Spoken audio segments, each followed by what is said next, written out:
Deceptive Defilements. Namo thassa bhagavatho arahatho samma sambuddhassa. A human being getting deceived is quite normal. However educated and wise, if a person is not supremely all-knowing, at least on some occasions, he is bound to get deceived. Less intelligent people will get deceived more often, many times over, again and again. There are two varieties of deception. One variety is where a person gets deceived by a thing or another person. The other is whereby one gets deceived by oneself. Of these, the deception of one by another person or thing is something well known by the entire world.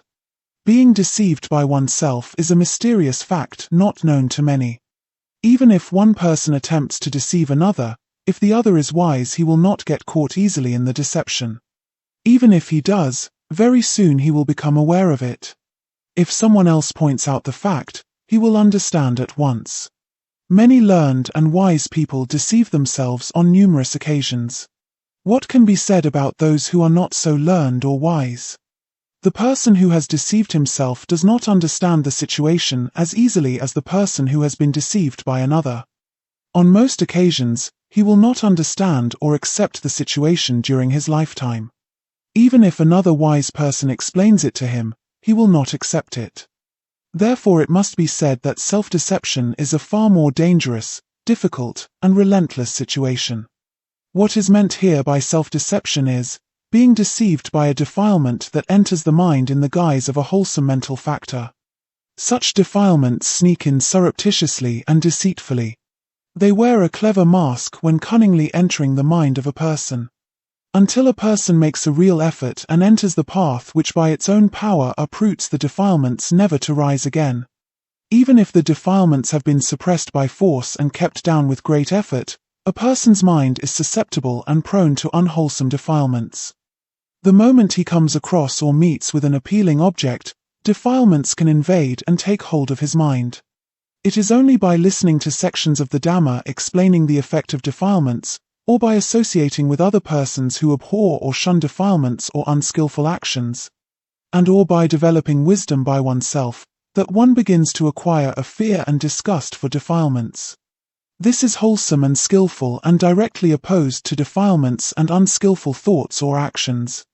Just as it is difficult for burglars to enter a well-guarded and secure house, it is difficult and has less opportunity for defilements and unwholesome thoughts to arise in the consciousness of a person whose mind is guarded as aforesaid. Even if such defilements do arise, there is little space in a trained and secure mind for them to multiply or become active. It is precisely at this point that these defilements search for another route to invade that person's mind. They do this by disguising their true face by wearing the mask of a wholesome or skillful mental factor and taking the guise of a wholesome mental factor. Once these defilements that have disguised their true nature by pretending to be wholesome and skillful sneak in, they take root in his mind and deceive that person who usually fears and finds defilements to be disgusting. Fascinated and deceived by the allure of the newfangled defilements that appear to be harmless and wholesome, he accepts them as skillful and allows these to develop and become active in his mind. These defilements that camouflage their true nature and arise in the guise of wholesome mental factors are known as deceptive defilements. A common term used to describe the deception of one by mental factors arising in one's own mind is self-deception. Those good monks and laypersons who wish to distance themselves from defilements or unwholesome actions and lead pure and cleansed lives, allow these sly and surreptitious defilements that have furtively crept in or wormed into their minds to deceive them as wholesome. Thus they develop and increase these naively activating them, while they still aim to live the pure and good life. Deceived by these defilements, they sometimes develop the defilements. Think unwholesome thoughts and influenced by these, carry out unwholesome and unskillful activities believing them to be skillful and meritorious. For people bent on leading pure lives, these defilements that come in various guises of wholesome mental factors cause a real problem or obstruction. Individuals who are ignorant of the deceptive nature of these disguised defilements fall victim to them more easily. The only strategy for ordinary people who aspire to live pure lives is to learn about the existence and nature of these deceptive defilements. This book will show for the benefit of such good people how these deceptive defilements take various guises as wholesome mental factors. May they read this book with devotion and gain a clear understanding of deceptive defilements.